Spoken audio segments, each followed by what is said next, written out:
Hola, hola, ¿cómo están? En este video vamos a hacer un repaso de la anatomía radiológica de la región celar y yuxtacelar, que incluye la región supracelar y paracelar. Vamos a hacer una diferenciación de estos términos, ya que muchas veces suele causar confusión. Bueno, dentro de los estudios de resonancia magnética, en donde podemos ver estas regiones, es la resonancia de hipófisis. Y de esta vamos a hablar asuntos muy puntuales en cuanto a su anatomía, su tamaño, la función, etcétera. Y vamos a empezar primero con el protocolo. Entonces, el protocolo en la que se realiza la resonancia de hipófisis son resonadores de 1.5 o 3 teslas. En los de 3 teslas pues vamos a tener mayor definición de las estructuras. Se solicitan secuencias convencionales T1, T2, multiplanar de corte fino, sin y con gadolinio. En los pacientes pediátricos tener en cuenta que se requiere un campo de visión más pequeño y cortes más finos, porque las estructuras anatómicas en estos pacientes son aún más pequeñas. Y la evaluación idealmente vamos a hacerla en los planos sagital y coronal. Algunas secuencias adicionales se solicitan en situaciones específicas, por ejemplo, la secuencia de susceptibilidad magnética cuando hay sospecha de hemorragia, la imagen dinámica contrastada cuando hay sospecha de microadenomas, las secuencias isotrópicas ponderadas en T2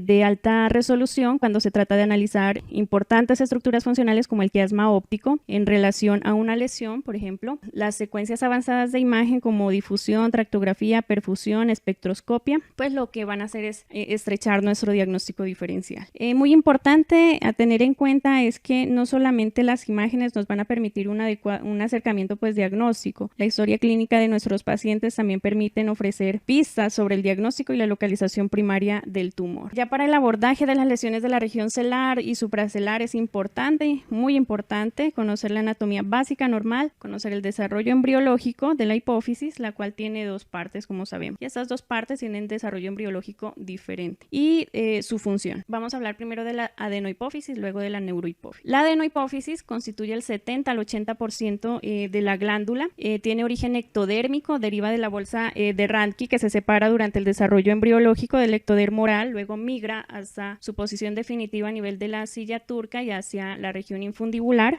Aquí vemos un gráfico de la hipófisis en un corte sagital o por decirlo en una vista de perfil donde observamos aquí la silla turca, aquí vemos el dorso de la silla turca y cuando hacemos referencia a la región celar es todo lo que se localice dentro de la silla turca, que en este caso es la hipófisis. La hipófisis, como ya mencionamos, tiene dos partes, la adenohipófisis y la neurohipófisis. La adenohipófisis de la que estamos hablando tiene tres partes. Una pars distalis, que es la más prominente y anterior de la adenohipófisis, la pars infundibular, la cual rodea los axones de del infundíbulo de la neurohipófisis, y la pars intermedia, la cual se encuentra en íntima relación con la neurohipófisis. Aquí tenemos igual un corte sagital en T1 sin contraste y aquí observamos la adenohipófisis, que es normalmente isointensa con la sustancia gris. Aquí vemos el infundíbulo y aquí la neurohipófisis. Un dato muy importante es que tener en cuenta que la vamos a encontrar hiperintensa en los pacientes recién nacidos prematuros y recién nacidos a término hasta las 6 a 8 semanas de vida. Después de las 8 semanas de vida, esta se vuelve isointensa a la sustancia gris.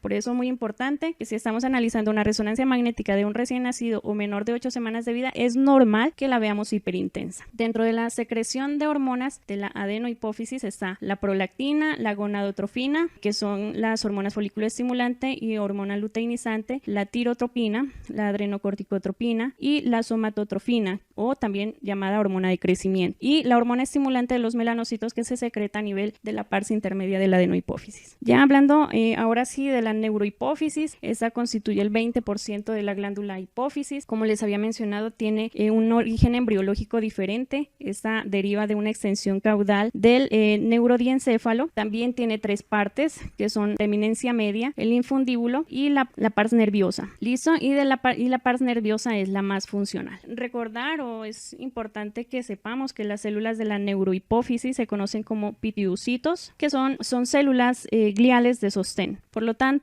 la neurohipófisis en realidad no es una glándula secretora porque se limita a almacenar productos que se secretan en el hipotálamo. Por ejemplo, los axomas de las neuronas de los núcleos supraóptico y paraventricular, donde se secretan estas hormonas. En el supraóptico, la vasopresina o hormona antidiurética, y en el paraventricular, la oxitocina. Estas se van a almacenar a nivel de la neurohipófisis con estructuras proteicas o vesículas, y en el caso de la hormona antidiurética antidiurética se almacena con estructuras proteicas como las neuroficinas, las cuales son responsables de la hiperintensidad en T1. Por eso es que la vemos blanquita, así como la vemos en esta imagen. Bueno, ya hacemos nuevamente recordar la anatomía en este gráfico. Aquí tenemos la adenohipófisis, la neurohipófisis, la silla turca, el dorso de la silla turca, el infundíbulo, el quiasma óptico, la eminencia media, el tuber cinereum, los cuerpos mamilares, la cisterna interpeduncular, y vamos ahora sí a lo que nos gusta, que es la radiología. Entonces aquí tenemos un corte sagital de resonancia magnética en T1 y vamos a comparar aquí con esta imagen de tomografía. Como vemos, la tomografía nos va a permitir un mejor detalle de las estructuras óseas y la resonancia nos va a permitir un análisis de alta definición de los tejidos blandos. Entonces aquí seno esfenoidal, seno esfenoidal. Aquí tenemos el clivus y el dorso de la silla turca. Aquí vemos el clivus y el dorso de la silla turca. Y aquí está la hipófisis. Como vemos en esta ventana ósea, no la vemos, pero aquí en la resonancia magnética es adecuadamente caracterizable. Entonces vamos por pasos. El clivus y el dorso celar. Aquí vemos la adenohipófisis y la neurohipófisis, el infundíbulo. Luego vemos el tuber cinereum. Luego por delante el quiasma óptico, por detrás los cuerpos mamilares. Y ahora sí seguimos con la región supracelar, que está conformada por la cisterna quiasmática, por delante del tuber cinereum y por detrás del del infundíbulo, la cisterna interpeduncular. La hipófisis en su parte superior está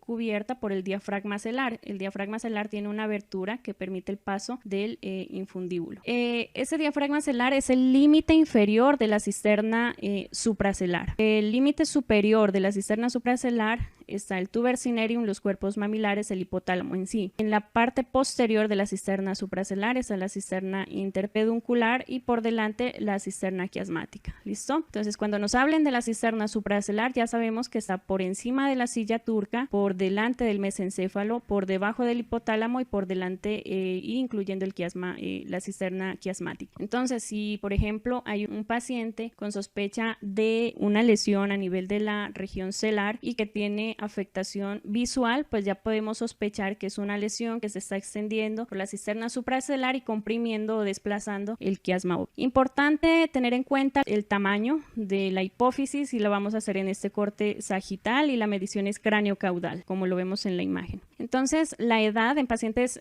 niños menores de 12 años, normalmente la hipófisis menos de 6 milímetros, la superficie superior debe ser plana o ligeramente cóncava, es decir, en este caso es plana o ligeramente cóncava así. Y tener en cuenta que en el embarazo, la lactancia y la pubertad puede llegar a medir hasta 12 milímetros, siendo esto normal. Y el margen superior puede llegar a ser un poco convexo, de esta manera. Y en los hombres y las mujeres posmenopáusicas debe ser menor de 8 milímetros y en mujeres jóvenes y premenopáusicas menos de 10 milímetros. El promedio en general es 10 milímetros, pero sí tener en cuenta que en el embarazo la lactancia normalmente puede llegar hasta 12 milímetros. La región paracelar no es más que las estructuras que se encuentran a cada lado de la silla turca. Aquí tenemos un corte coronal de un gráfico y de nuestra resonancia magnética en T2. Entonces, ubiquémonos en el espacio. Aquí tenemos nuevamente la hipófisis, el infundíbulo, el quiasma óptico, el hipotálamo y a cada lado tenemos dos estructuras importantes que son los senos cavernosos. En los senos cavernosos encontramos la porción intracavernosa de la carótida interna, como también estructuras nerviosas como el tercer par oculomotor, el troclear, la rama B1 del trigémino, la rama B2 y el sexto par. Entonces hay tumores que pueden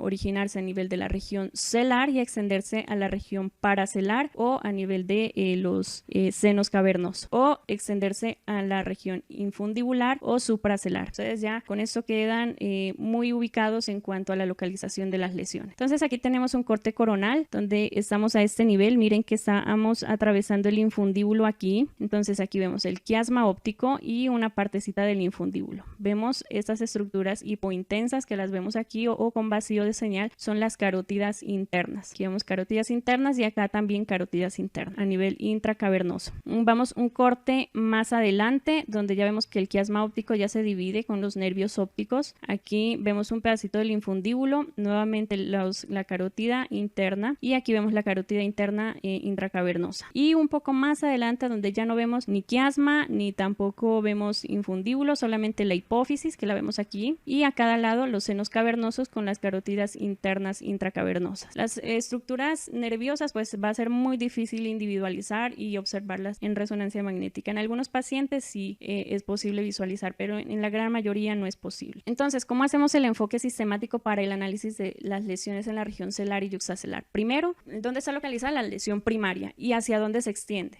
Si se encuentra en la región celar, paracelar, supracelar o infundibular. Luego vamos a identificar la silla turca y la hipófisis. Muchas veces la masa está ocupando la silla turca y la hipófisis se encuentra desplazada posteriormente o superiormente. Eso hay que tenerlo en cuenta. Tercero, vamos a analizar la intensidad de señal de la lesión, su señal intrínseca y cómo realza posterior a la administración de medio de contraste la presencia o ausencia de características distintivas como quistes o calcificaciones, o ver si son lesiones que son enteramente sólidas o si son enteramente quísticas o si son parcialmente sólidas o parcialmente quísticas. Y por último vamos a ver algunas diferencias entre niños y adultos con respecto a los tumores celares y supracelares.